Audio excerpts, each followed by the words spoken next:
So you just started this tour. How is going so far? Going great. I mean, we're having a good time. We started the tour February 8th in Santa Ana. So we did 3 California shows. We did Santa Ana, Los Angeles, and San Jose, California. Then we did Denver, and now we're in Chicago. So tour's going great. We're having a good time. Everyone seems to be having a good time, and from the attendance of the shows, it seems like everyone's having a good time, which is really good.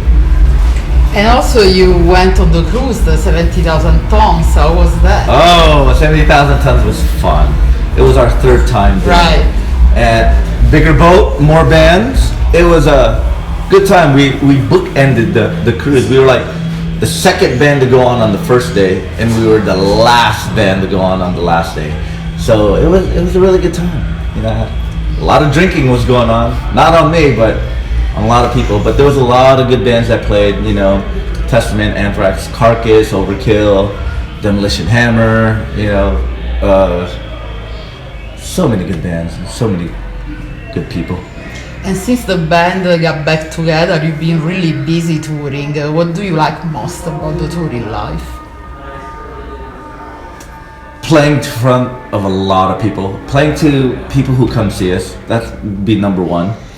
The traveling. Having to travel around the world playing music is really good. Having to meet different people from different cultures, different lifestyles, everything. All that is everything about traveling as a band. I like it all. I like it all. Is there anything you dislike instead? The traveling.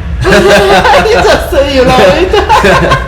No, I mean, there, of course, there's stuff that's, you know, being away from home. You know, that's a downside, and you know, sometimes the long travel and the long flights, and you know, different weather changes. But that's what comes with being in a band. You know, so I embrace it and I do it with a smile. And is there a country that you've never visited touring with the band that you would like to go to? I like Russia, Africa. I'd like to. We would like to go to the Middle East. You know, Saudi Arabia, China, South Korea. I mean, anywhere that has metal bands come, we want to go. You know, and maybe Singapore, New Zealand, plenty. Central America, there's plenty, but anywhere that wants us to play, we'll play. Last year you released a very successful album, The Evil Divide. Can you tell us a bit about how was working on this album? Oh man, it was I mean, it's just like all the other albums we did, just with newer songs. But we went back to Jason Sukoff for the 3rd time, and I think with this album it's much more easier than the previous because we know Jason much better. I mean, it's our 3rd album with him, and going back to Jason, it's just like having your friend record you, but he's a pro. And the recording process and the writing process are pretty much the same. It's just it was more comfortable recording this time around. I mean, the more you do it with the same person, it gets better and better and less stressful. So. And was there a particular concept behind the lyrics that Mark wrote? Oh, well, I mean, yeah, in a way, yes. I mean, it's Mark really writes his lyrics ambiguously, where you kind of put your take on it. You know, I mean, I don't really ask Mark what they're about, but when I read it, I get it. You know, it's one of those like I read it and I go, I know what you're talking about, man, and then we feel the same way without having to sit there and discuss about it. And the concept, I guess, I mean, if you ask each one of us, we'll probably give you a different answer. But for me, the Evil Divide, it's a crazy world out there right now. I mean, there's a lot of division amongst people. You know, we're getting divided by race, by religion, by class, by technology. So, you know, hopefully, you know, music brings everyone back together. So, yeah. And are you already writing new music or thinking about the next album? We're slowly thinking about it, but right now this album's still new. But we Yeah. thought about it like, yeah, maybe we should be ahead of the game and write, but that's just talk. But right now we really want to promote this record. We want to go out and, play more songs on it. Right now we haven't done a really proper headlining tour where we play more songs Right. from this album. So, but it doesn't hurt to write and be ahead, but as of right now it's just all talk. But we want to do a proper headlining tour for the Evil Divide with nice production and nice stage show and try to throw in more songs from the album. So, but as getting back to your question about writing the next record, it's been talked about, but we'll see what happens after this tour. But it will happen. It will happen. It will happen. But it could happen, sooner. We'll just write and just hold on to the songs and see what happens. But we will. And the fans started very, very young. The band started young. Yeah. Started young. Were you following them at that time? Oh yes, I Are you followed. familiar with their debut album? I was familiar with their demo "Killers One," which was produced by Kirk Hammett in 1985. Ultraviolence came out in 1987. I was at their show in San Francisco. Wow. First one in line. It was for Voracious Souls from the Ultraviolence. I was at their video shoot. And I saw them on every single album. I saw them on Ultraviolence, I saw them on Frolic Through the Park, and I saw them on Act 3. So I'm a fan. I've been a fan then. I'm still a fan now. So it must feel really good to be actually in the band. Yeah, I still, it does, even though I'm really close with, Rob and Mark, I've been with the band for 16 years, and they're like bros to me, like even more than brothers. I still, become a little fanboy when, hey, what happened back then, and how'd you guys do that? I still ask, I'm still a fan. And how was the Bay Area scene at that time? Was it like they describe it, or crazy, so many bands? It was a great time then, because the thrash scene in the Bay Area, it was so new. You'd go to shows like you go see Death Angel or you go see Exodus, and if the bands were not on tour, you see them at the show. You see like the Metallica guys, the Testament guys, Exodus, Violence. You see everyone at the shows. And also not only those bands, but the local bands, the second tier bands underneath, when they play shows, everyone was supporting each other. Like other bands would go see bands play. It was a very healthy environment. But it was that time, it was so new, so exciting, so everyone was just grasped onto this music. It was a very exciting time, very brutal time, it was great. And it's So hard to you say. miss that musical unity. Well, it's different now, Yeah. Do I miss it? I miss it, but I'm glad I lived it. Right. Well, that time, you can't duplicate that time again. I'm glad I lived it and experienced the beginnings of thrash. But, it won't happen again. But I'm glad it was there.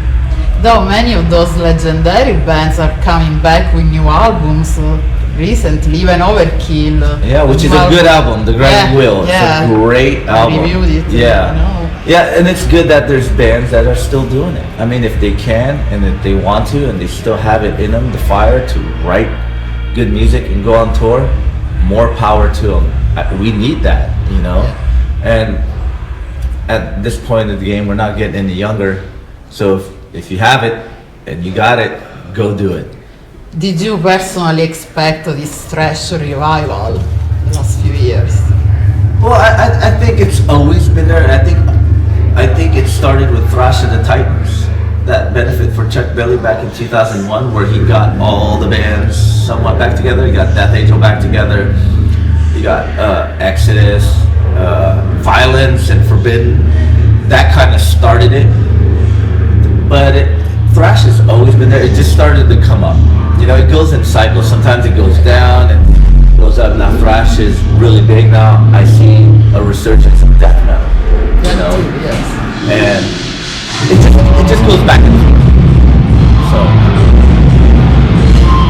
it's okay. We can still talk. And you mentioned many bands that you loved and still love, but particular musician that you would like to collaborate with in the future? Wow. I would like to collaborate with my ultimate dream would try. I would like to collaborate with James Hetfield. Yeah, I would like to pick his brain and actually sit down and watch him play guitar and learn a lot of stuff from him. You know, I would like to sit down. I wouldn't say collaborate, but I would like to pick people's brains and learn from other, like Gary Holt from Exodus Slayer, Mila from Creator.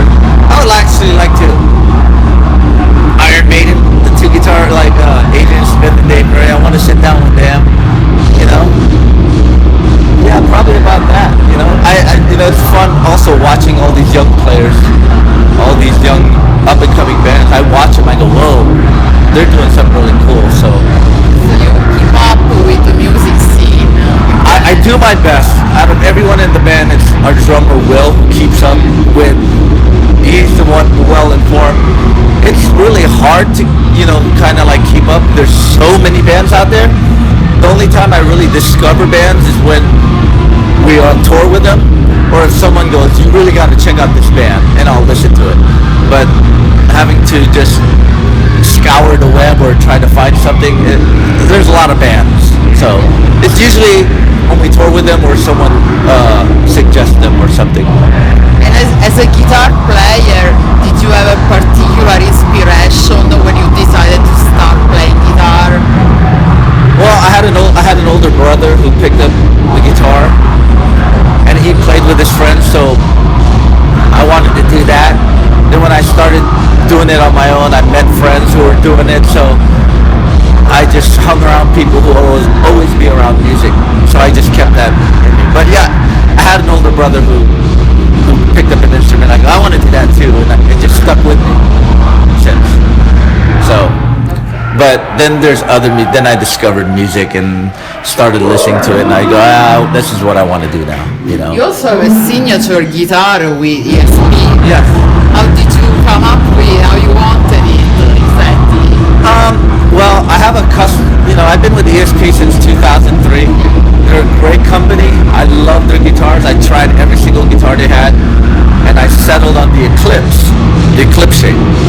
So I had them build me a custom all-white guitar, and that's still my favorite guitar today. And toured around the world with it, and they actually approached me, why don't we do a signature series? In a way, it's kind of unique for metal. I know Buckethead has an all-white guitar, but I don't think anybody in metal or thrash metal has an all-white guitar. So they asked me, why don't we do one? I said, at first I was like, I don't know, I'm just happy with this this custom. But I said, all right, let's give it a try. So they built me the prototype with 2 pickups, all white. I love it. It's great, and I'll be playing it tonight. And it's great. It sells okay. It's doing pretty well, and I'm just happy. It's a good guitar. They're a good company, and if you guys want to know about it, you can go to espguitars.com. Yeah. So after this tour, what are the plans of the venture? After this tour, we go home like March 7th. We're going to be home for a few months, then we go to Europe, July into August, doing some festivals in Europe and some club shows. Then we come back, then we go back to Germany for a one-off festival. Then we're planning something for October, November. We're not sure if it's the States or Europe, but within that time frame, we're going to have something going on. With who and where, that's yet to be determined. And we do have our annual Christmas shows in San Francisco sometime in December, which we'll be announcing sometime later in the year. Right now, we're just figuring out what bands we want on that show. So, but as of right now, that's about it. But who knows? Things could change. Something may come up and you'll know about it. Okay, then hopefully we'll see you soon back here. In Chicago, we love Chicago. We played here so many times, and we're looking forward to tonight. Thank you very much. Thank you. Thank you. Thank you.